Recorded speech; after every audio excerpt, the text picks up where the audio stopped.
Տիկին Խաման, եթե ունեք խոսք, կարող եմ սպասել։ Պարոն Կարապետյան, նման ընթացակարգ չկա, ես առաջարկում եմ Տիկին Խամանին հրավիրեք ձեր խմբակցություն եւ փակ քննարկման ռեժիմով ինչքան ուզում եք ասեք խոսակ իրար լսեք։ Հիմա ձեր Պարոն Կոնջարյան, իմ իրավունքն է, իմ ժամանակն է, հանդես գամ, սիրելի հայրենակիցներ, բարև ձեզ։ Մենք այսօր քննարկում ենք Եվրոպական ինտեգրման մշտական հանձնաժողովի նախագահի պաշտոնում Արեգա Հովսեփյանի թեկնածությունը։ Ինչպես են ընտրել Տիկին Հովսեփյանի թեկնածությունը։ Նախ մենք մտածում ենք, որ պետք է լինի դիվանագետ։ Եվ նայելով նրա կյանքի անցած ճանապարհը, նա կրթությունը համ բակալավրիատը, համ մագիստրատուրան գերազանցությամբ ավարտած, Մասաչուսեթսի Բոստոն քաղաքում Տավցի համալսարանի դիվանագիտության դպրոցը ավարտած, Արցախի հանրապետությունում եւ Հայաստանի հանրապետությունում արտաքին գործերի նախարարությունում աշխատած մարդ է, ով պրոֆեսիոնալ է դիվանագիտության մեջ։ Մյուս մեր հանձնաժողովների ղեկավարները տարածքային կառավարման հանձնաժողովի ղեկավարը, տարածքային կառավարման նախարարության համակարգման տակ գտնվող ամենամեծ ընկերության պատասխանատուն է։ Ֆինանսական եւ բյուջետային հարցերի հանձնաժողովի ղեկավարը, մաքսային մեթոդաբանության մասնագիտության հիմնադիրն է Հայաստանում։ Իհարկե, պարոն Ֆարմանյանից մենք դժգոհ ենք, ոնց չի ֆայմել, որ այդքան տարի մաքսայինում աշխատելա, վերջում չի ելել շենքեր սարքել իր համար, չի ելել Երևանի կենտրոնի կեսը առել, այլ գնաց է դասախոս աշխատել մարդը։ Շատ գիտեք մաքսայինից ելած մարդ, որ գնաց է վերջում դասախոս աշխատում այսքան տարի։ Ես չգիտեմ։ Ինքը եզակիներից է։ Այդ պատճառով մենք առաջարկում ենք ձեր թեկնածուների մեջ մարդիկ կան, ովքեր մաքսայինից ելել են եւ միլիոնավոր դոլարների ներդրումներ են անում Հայաստանում, մեծ ներդրող են դառել Հայաստանում։ Երևի, ինչպես շատ հաճախ մեր ԿՊԱ-ական գործընկերները ասում են, մինչև հեղափոխությունն են արդեն գործերը լավ, ուղղակի հեղափոխությունից հետո ավելի լավացավ։ Մենք բոլոր ուղղություններով վերցել ենք ոլորտի մասնագետներ, ոլորտի պրոֆեսիոնալներ։ Կար մեծ, կարող էինք ձեր մոդելով գնայինք, ամենայն արգանքով բոլորի հանդեպ ձեր առաջարկած թեկնածուների մեջ մեկ հոգի ես տեսա, որ մասնագիտական, մինչև այս եղած թեկնածուների մեջ, որ այդ մասնագիտությամբ պրոֆեսիոնալ էր ու հանձնաժողովում է։ Մնացողը այդ մենք ունենք արվեստաբան, ով առողջապահությամբ է զբաղվելու, մենք ունենք այլ մասնագիտություններ։ Սա մոտեցում է ձեր ընդհանուր կուսակցության։ Դուք չեք նայում պրոֆեսիոնալիզմով, եթե ազնիվ լինենք։ Դուք նայում եք, մարդը հարմար է, վստահելի է այդ պոզիցիայով, թե ոչ։ Եվ դա քննարկելի է, որովհետև ձեր վերջի քաղաքականությունը, վերջի տարիների ամբողջությամբ է ասում։ Ինչ վերաբերում է Եվրոպական միության ինտեգրացիային ու մեր մոտեցմանը, ինչպես ենք մենք տեսնում։ Եվրոպական միությանը ինտեգրացիային ու Եվրոպայի ընդհանուր համակարգի ինտեգրացիա մենք ուզում ենք տարանջատել։ Եվրոպայում կա 3 երկիր, որոնք ունեն շատ հետաքրքիր փորձ։ Առաջինը Նորվեգիան է, երկրորդը Շվեյցարիան, երրորդը Միացյալ Թագավորությունը։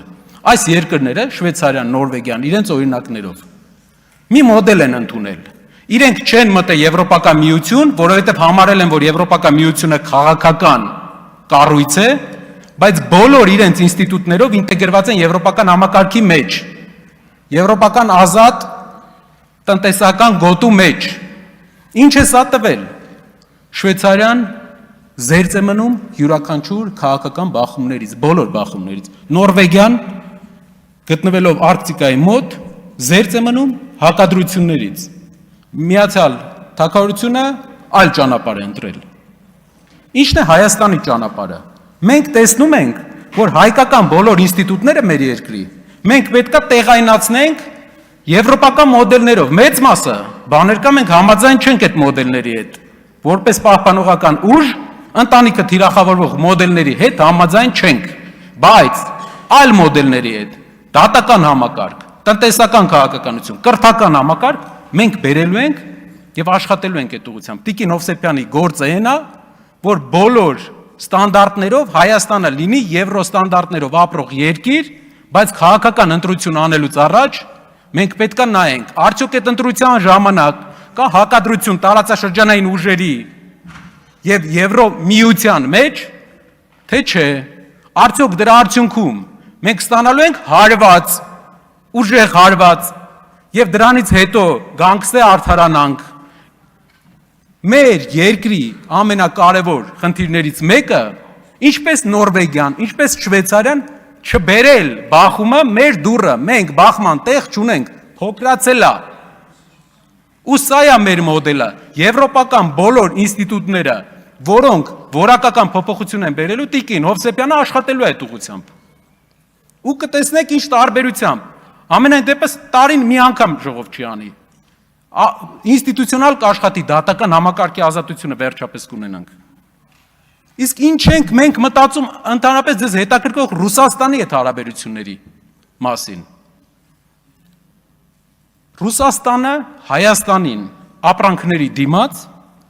անցած տարի ուղարկել է 3.2 միլիարդ դոլար։ Եվրոպան Հայաստանին ապրանքների դիմաց ուղարկել է 600 միլիոն։ Ասեմ ավելին, 2 տարի առաջվա հետ համեմատած Եվրոպայում Եվրոպա դեպի արտանումը իջել է 23 թվի հետ համեմատած։ Ասեմ ավելին, այս տարի բարձրացել է, որովհետև ուղղակի պղնձի գինն է բարձրացել։ Չկա որակական, աշխարհի ամենամրցունակ շուկան է։ Եվ որն է մեր մոդելը։ Այն փողը, որ գալիս է Ռուսաստանից, դա գնում է թոշակների, զինվորականների աշխատավարձի, սոցիալական ծրագրերի։ Մենք չենք ուզում դա կորցնենք։ Պրոհայկական քաղաքականությունն է, որ ես չեմ ուզում հայի գումարը թողեմ ուրիշին, ուզբեկը ծախի այնտեղ, բելարուսը ծախի այնտեղ, թուրքը ծախի այնտեղ։ Իսկ ինչքան իջնում է մեր արտանումը, այնքան հելնում է մեր հարևան երկրի արտանումը։ Իրար չեն բացառում երկու մոդելները։ Ձեր ներկայացուցիչը այստեղ ելույթ ունենալուց ասեց, որ Եվրոպան ասել է, որ Ռուսաստանի համար ընդունելի թեկնածու է Սամվել Կարապետյանը։ Փաստորեն Եվրոպան ֆիքսել է, որ վարչապետի թեկնածուն Սամվել Կարապետյանն էր։ Փաստորեն Եվրոպան ֆիքսել է, որ մրցակցությունը Սամվել Կարապետյանի եւ Փաշինյանի միջև է։ Փաստորեն մենք մի բան ենք ֆիքսում այս process-ի ընթացքում, կարևոր, որ Ռոբերտ Քոչարյանը չէր, պարոն Քոչարյանը չէր մեր թեկնածուն, ինչպես ձեր ամբողջ հմեկով, ամբողջ մեդիա համակարգը ուզում էր ասեր։ Եվ դրա համար դուք քաղաքական պատասխանատվության եք ենթարկվելու, որ մոլորեցնում եք մեր հանրությանը, ամիսներով ասելով, որ ուժեղ Հայաստանի թեկնածուն Սամվել Կարապետյանը չի, դուք մեդիայով եւ անգամ թեզ էիք մտածել, ով էր մտածել, ով էր ձեր խորհրդատուն այդ թեզի, պատերազմի կուսակցություն։ Այո, իսկ գիտեք ով է պատերազմի կուսակցությունը։ Վերջի 8 տարվա ընթացքում 3 պատերազմ բերած կուսակցությունը։ Եռապատերազմի կուսակցությունը ԿՊՆ, եռապատերազմի կուսակցությունը եւ 2.5 տրիլիոն դրամ պարտքի կուսակցությունը։ Անցնելու է 30 տարի, 50 տարի, պատմությունը ձեզ հիշելու է, որպես եռապատերազմի կուսակցություն եւ 2.5 տրիլիոն դրամ պարտք վերցրած։ Մեր երկրի ինչ սարքել եք, դուք կարայիք տասնյակ հազարավոր դպրոցներ սարքեիք այդ գումարով, կարայիք տասնյակ հազարավոր կիլոմետրեր ճանապարհ սարքեիք, բայց դուք սարքել եք ընդամենը 135 ավարտել եք դպրոց այս պահին, տարին 12 դպրոց եք ավարտել, 2.5 տրիլիոն փող վերցնելու։ Երբ որ խոսում ենք քարոզչական թեզերից, պետք է հիշենք, որ քարոզչական թեզերը երկու թև ունեն։ Եվ այն քարոզչական թեզը, որը դուք ժողովրդին մանիպուլացնելով այսքան տարաք, այսօր այս հողի վրա մենք մեր ներկայությամբ եւ Եվրոպական միության հաշվետվությունը պայթացրեց, որովհետեւ վարչապետի թեկնածուն Սամվել Կարապետյանն էր, նրանք դա ընդունեցին եւ ձեր թեզերը իրական չեն։ Շնորհակալություն։